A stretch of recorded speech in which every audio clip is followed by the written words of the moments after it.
Sandwich हम सबको बहुत पसंद होता है, बच्चों को टिफ़िन देने के लिए एकदम परफेक्ट होता है। तो आज हम बनाएंगे मशरूम कॉर्न सैंडविच, जिसे बनाना बहुत आसान है और सबको बहुत पसंद भी आएगा।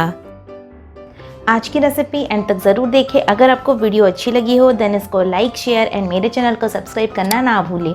तो चलिए आज की मज़ेदार रेसिपी शुरू करते हैं। मशरूम कॉर्न सैंडविच बनाने के लिए एक कढ़ाई में हम डालेंगे 1 छोटा चम्मच ऑयल को अच्छे से गर्म होने देंगे। फिर इसमें हम ऐड करेंगे 1 छोटा चम्मच बटर।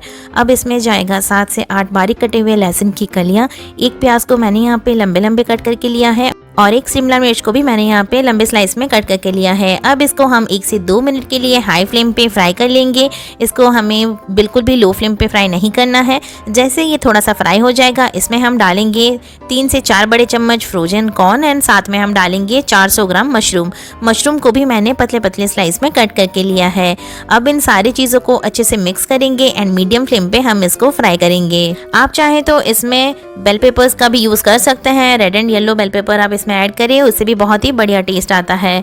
आप देख सकते हैं यहाँ पे मैंने इसको थोड़ा सा फ्राई कर लिया है। अब इसमें हम डालेंगे आधा छोटा चम्मच ब्लैक पेपर पाउडर और साथ ही में हम इसमें डालेंगे 1 छोटा चम्मच नमक। अब सारी चीज़ों को अच्छे से मिला लेंगे और इसको थोड़ी देर के लिए हम फ्राई कर लेंगे, या फिर तब तक फ्राई करेंगे जब तक कि इससे सारा मॉइस्चर ख़त्म ना हो जाए एंड मशरूम पूरा कुक ना हो जाए। इसको कुक करने में बहुत ज़्यादा टाइम नहीं लगता है, बस 3 से 4 मिनट लगते हैं और उतने में ये बढ़िया से कुक हो जाता है। तो ये आप देख सकते हैं मशरूम बढ़िया से फ्राई हो गया है, सारा मॉइस्चर जो है वो भी ख़त्म हो गया है और यहाँ पे मशरूम का स्टफिंग एकदम तैयार है। बस अब इसमें हम ऐड करेंगे 1 छोटा चम्मच चिली फ्लेक्स एंड साथ में 1 छोटा चम्मच ऑरिगेनो।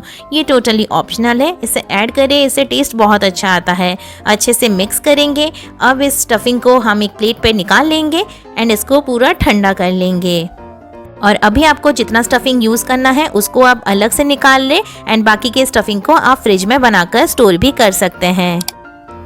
तो यहाँ पे मैंने स्टफिंग निकाल लिया है और ये ठंडा हो चुका है। अब मैं इसमें ऐड करूँगी 2 बड़े चम्मच मेयोनीज़। ये एगलेस मेयोनीज़ है। आप चाहें तो यहाँ पे शेज़वान सॉस या फिर पिज़्ज़ा पास्ता सॉस को भी यूज़ कर सकते हैं, या फिर आप यहाँ पे सिंपल सॉस का भी यूज़ कर सकते हैं, केचप का भी यूज़ कर सकते हैं। अब इन सारी चीज़ों को हम यहाँ पे बढ़िया से एक बारी मिक्स कर लेंगे। एक बारी ये मिक्स हो जाए तो ये स्टफिंग हमारा बिल्कुल तैयार है। तो स्टफिंग रेडी है, तो चलिए अब ब्रेड को असेंबल करना शुरू करते हैं। तो सैंडविच बनाने के लिए मैंने यहाँ पे वाइट ब्रेड लिया है। आप चाहें तो ब्राउन ब्रेड भी ले सकते हैं या फिर आटा ब्रेड का भी यूज़ कर सकते हैं। अब एक स्लाइस ब्रेड में हम यहाँ पे ऐड करेंगे पिज़्ज़ा पास्ता सॉस। तो मैं यहाँ पे एक साइड पे ही ये सॉस ऐड कर रही हूँ, दूसरा जो ब्रेड है वो स्लाइस में यहाँ पे प्लेन ही रखूँगी। आप चाहें तो उसमें भी ऐड कर सकते हैं सॉस, या फिर बटर का भी यूज़ कर सकते हैं। अब यहाँ पे हम स्टफिंग भर देंगे। जितना कम या ज़्यादा आपको पसंद है उतना आप यहाँ पे स्टफिंग डाल सकते हैं। इवनली इसको हम हर साइड से स्प्रेड कर लेंगे।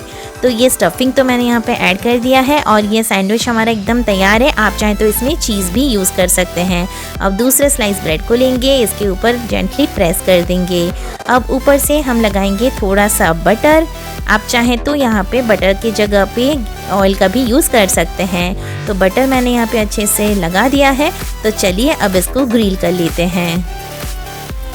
तो अब मैंने यहाँ पे एक ग्रिल पैन लिया है। आप चाहें तो नॉर्मल पैन का यहाँ पे यूज़ कर सकते हैं। थोड़ा सा यहाँ पे हम बटर लगाएंगे एंड जिस साइड में हमने बटर लगाया था उसी साइड को पलट के हम इसके ऊपर प्लेस कर देंगे एंड थोड़ा सा इसको प्रेस कर देंगे ताकि ये जो मिक्सचर है इसके अंदर स्टफिंग वो जेंटली उसके अंदर ही स्प्रेड हो जाए।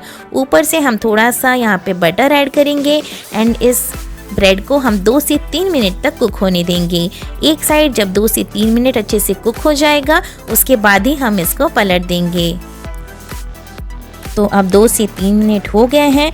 अब इसको हम ध्यान से पलट देंगे और आप यहाँ पे देख सकते हैं कितना प्यारा कलर आया है। आपको और थोड़ा ज़्यादा क्रिस्पी करना है तो आप इसको और थोड़ा देर कुक कर सकते हैं। अब दूसरे साइड से भी 2 से 3 मिनट तक इसको कुक कर लेंगे। आपको यहाँ पे जितना क्रिस्पी बनाना है आप उतना यहाँ पे कुक कर सकते हैं। तो दूसरे साइड को पलटे हुए 2 से 3 मिनट हो गया है। अब इसको हम ध्यान से फिर से पलट देंगे और आप यहाँ पे देख सकते हैं कितना प्यारा सा कलर आया है। तो आपको जितना कुक करना है, जितना क्रिस्पी चाहिए आप उसको उतना क्रिस्पी कर सकते हैं। तो चलिए इस सैंडविच को निकाल लेंगे और ऐसे ही दूसरा सैंडविच बनाकर तैयार कर लेंगे। मशरूम कॉर्न सैंडविच को आप घर पे ट्राई ज़रूर करें और मेरे साथ अपने एक्सपीरियंस ज़रूर शेयर करें।